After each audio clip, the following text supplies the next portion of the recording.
ነው ደረሰ። በጣም ነው የሚገርመው። ምሽቱን እንግዲህ አቶ አቤላዬ እንግዲህ ይችኛዋን አቀፍ በማድረግና ማደንዘዣ እንደተሰጠ ምንም በቪዲዮ መልስና ሀሳብ ባለመስጠት አንድ ቃል ብቻ ተናግሮ በመሄድ እንግዲህ የማርቲን ልብ ሰብሮታል ማለት ነው። ማርቲዬ አይዞሽ፣ እንደዚህ እኮ ነው አንዳንድ ጊዜዎች ሰው እንዲህ ነው። ሰው በአሁኑ ሰዓት የሚታመን የለም።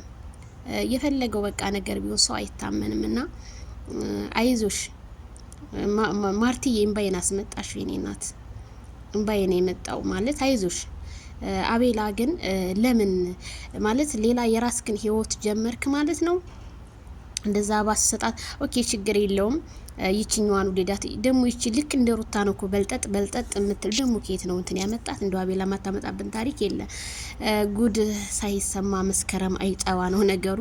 ሰው እንደ ጎረቤቱ የማይክል ጃክሰን ሳያልቅ ደግሞ ወደ አንተ ርብሻ ልንገባ ነው። ማርቲ ግን በጥፊያት ምንም ትከራከሪያታለሽ። መከራከርም እኮ አያስፈልግም። ሰው ባመነበት ነገር ላይ መረማመድ እንጂ ሲጀመር እቺ ሶሊያና የምትባል ሸይጣን ስለ ሩታ ትላለች። ሩታ ስለ ሄርሜላ ለመንካት ስሚ፣ ሄርሜላ ለመንካት ሞራልም የለሽም። የሄርሜላን ጦስ ይዘሽ ሂጂና ማለት ነው። ሄርሜላ በቃ እናንተ ያለ ሄርሜላ በቃ ስበሉም ሄርሜላ ስጠጡም ሄርሜላ ምን ታርግሽ? በቃ ሄርሜላ ነው ለማስገባት የምትፈልገውና ይችኛዋ ደግሞ ማርቲ በጣም ከቤተሰባቸው ነው በነገራችን ላይ አነጋገር በጣም ነው የሚችሉትና ለምን ያኔ እዚህ ውስጥ እነሱ መግባት የለባቸውም። እሷ ህይወቷን አልመራ ስትል የነበረ ሴትዮ ዛሬ እኛ ገብተን በቃ አቤላም እንዲያስተካክሉ አቤላ እንደዛ ስትሉ የነበረው አሁን ደግሞ የኔን ያዙ ይልቀቁ ልትል ነው። እኛ ችግር የለብንም ለማውራት ምንም እናወራለን ዛሬም ነገም። ግን ቢሆንም ግን እንዴት ማርቲን ጥለህ አቤላ ተሽለጠለጠ ወይስ ምን አለ እንበለው? አቤላ እኔ ካንተ የማልጠብቀውን ነገር ነው እያየሁኝ ያለሁት ማለት ነው። ቤተሰብ እናንተስ ምን ተሰማችሁ?